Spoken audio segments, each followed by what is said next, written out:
What inclusion means. Perspectives of people with disability. Hello, I'm Eva and I have an acquired brain injury. What is an acquired brain injury? ABI. ABI is an abbreviation for the term acquired brain injury. This refers to any damage that's been sustained to a person's brain after their birth. Another term that is commonly used, especially if there's a blow to the head, is traumatic brain injury or TBI.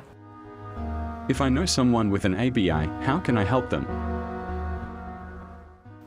This is an easy question to answer. Ask the person. Only they know what they need. And again, everybody is different. Every injury is different. Accepting the situation is a difficult thing for everyone involved. And what the person needs might change from day to day or from situation to situation. It's actually your responsibility to know the injury has changed a person's very sense of self. So be kind, be soft. And if the injured person is not in a state to answer you, ask the people who surround the person, family or hospital staff, and a way forward can usually be found. I don't recognize the person I knew before the injury. Will they come back? This is a huge question that people around the injured person will undoubtedly ask. And from my own experience, I will say the person is still there, but they're still learning how to be again. Time undoubtedly will help the person reclaim parts of their personality, but some parts might disappear forever. It's really up to you to practice acceptance. How do I deal with the reactivity and behaviors of the ABI? Well, behaviors can change and personalities change too. By remembering the person's been injured, you can practice compassion, especially if the person acts in a way that confronts you.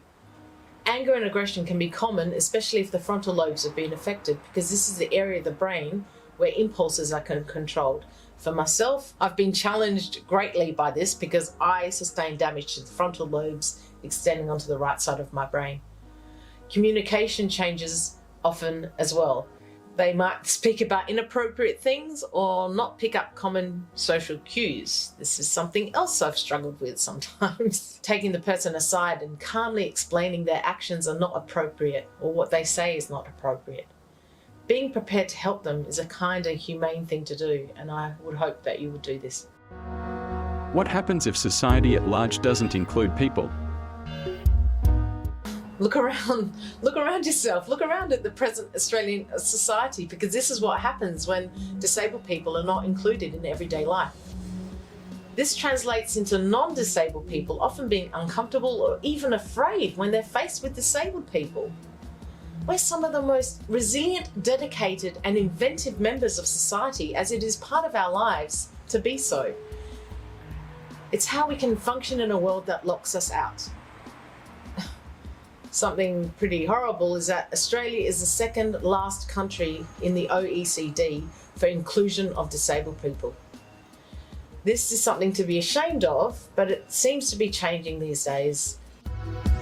How does an organisation accommodate an employee or volunteer with an ABI? Once again, by asking the person. Everyone's brain injury is different. Everyone's brain injury affects them differently. Also, you can familiarise yourself with the 10 top tips listed on the Voice at the Table website.